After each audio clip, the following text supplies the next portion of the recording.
সম্মানিত সুধীবৃন্দ, আসসালামু আলাইকুম ওয়া রাহমাতুল্লাহি ওয়া বারাকাতুহু। এক ভাই প্রশ্ন করল, হুজুর, আমি বিবির উপর ভরসা করতে পারি না, তার ক্যারেক্টারের ফলে তার উপর আমার সন্দেহ হয়। সে প্রশ্নকারী ভাই সহ যত লোক স্ত্রীকে সন্দেহ করেন তাদের জন্য আমার আজকের আলোচনা। মনে রাখবেন, সন্দেহ জিনিসটা খুবই ভয়ঙ্কর জিনিস। যদি আপনি স্ত্রীর উপর ভরসা করে নেন তাতেই অনেক বেশি মঙ্গল।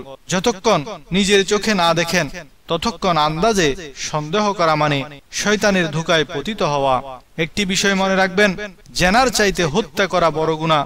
কিন্তু আল্লাহর বিধান দেখুন, জেনা প্রমাণ হওয়ার জন্য 4 জন সাক্ষী লাগবে, আর হত্যাকাণ্ড প্রমাণের জন্য মাত্র 2 জন সাক্ষী দরকার। এর কারণ কি? এর কারণ হলো আল্লাহ তাআলা চান স্বামী স্ত্রীর সম্পর্ক টিকে থাক, আর শয়তান চায় পারিবারিক সম্পর্ক ধ্বংস হয়ে যাক।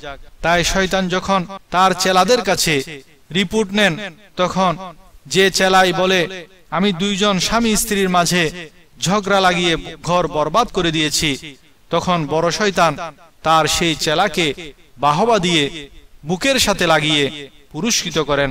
সুতরাং স্ত্রী যদি কোনো ছোট খাটো ভুল করেও ফেলে তা ক্ষমা সুন্দর দৃষ্টিতে দেখুন। আপনার সন্তানদের কথা চিন্তা করুন, সন্তানের ভবিষ্যতের কথা চিন্তা করে ক্ষমা করুন, ঘর বাঁচান। আপনার আদরের সন্তানরা মাহারা হয়ে যাবে, তারা বরবাদ হয়ে যাবে। তাই যদি সেই স্ত্রীর ভুলকে আপনি আল্লাহর ওয়াস্তে ক্ষমা করে দেন, ধৈর্য ধারণ করেন, তাহলে দেখবেন সেই পাথর থেকে আল্লাহ তাআলা হীরা বের করে দিবেন। যদি ওয়াসওয়াসা বেশি আসে, সন্দেহ মনের মধ্যে ঝড় তুলে, তখন চিন্তা করুন কেন এমন ওয়াসওয়াসা আসছে। তখন সেই স্ত্রীর কোনো একটা ভালো দিক ভাবতে থাকুন এবং সেটি চিন্তা করে হলেও সেই সন্দেহকে বিতাড়িত করার চেষ্টা করুন। চিন্তা করুন হযরত ওমর রাদিয়াল্লাহু তাআলা আনহুর সেই ঘটনা, যিনি অনেক কঠোর প্রকৃতির একজন খলিফা ছিলেন। প্রিয় নবী করিম সাল্লাল্লাহু আলাইহি ওয়াসাল্লাম বলেন, হযরত ওমরকে দেখে শয়তান রাস্তা ছেড়ে পালিয়ে যায়। সেই ওমরের খেলাফত কালে এক লোক তার স্ত্রীর সাথে ঝগড়ার মামলা নিয়ে গেলেন। তিনি দরজায় গিয়ে শুনেন হযরত ওমরের স্ত্রী ওমরকে বকাঝকা করছে, শাসাচ্ছে। তখন সেই লোকটি চলে যাচ্ছিল। এদিকে ওমর ঘর থেকে বের হয়ে সেই লোকটিকে দেখে ডাক দিলেন এবং জিজ্ঞেস করলেন, কি জন্য এসেছো? লোকটি বলল, আমিরুল মুমিনিন, আমি আমার স্ত্রীর বিরুদ্ধে অভিযোগ নিয়ে আপনার কাছে এসেছি।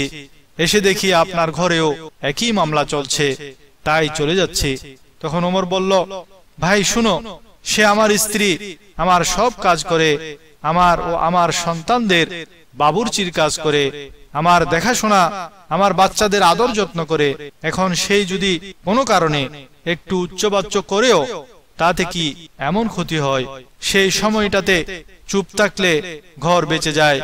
মনে রাখবেন, সব সময় নিজের মর্দামি না দেখানোটা বুদ্ধিমানের কাজ। এর দ্বারা অনেক মুসিবত আপনা আপনি দূর হয়ে যায়। সামান্য কারণে স্ত্রীকে মারধর, বকাঝকা, তার মা বাবাকে, আত্মীয় স্বজনকে হেয় করা, গালিগালাজ করবেন না। আপনারও মেয়ে আছেন, বোন আছে, সেটা চিন্তা করুন।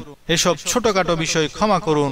সাথে সাথে স্ত্রীরাও স্বামীদের মনে সন্দেহ সৃষ্টি হয় এমনতর কাজ থেকে দূরে থাকুন। স্বামী যা অপছন্দ করে তা থেকে বেঁচে থাকুন।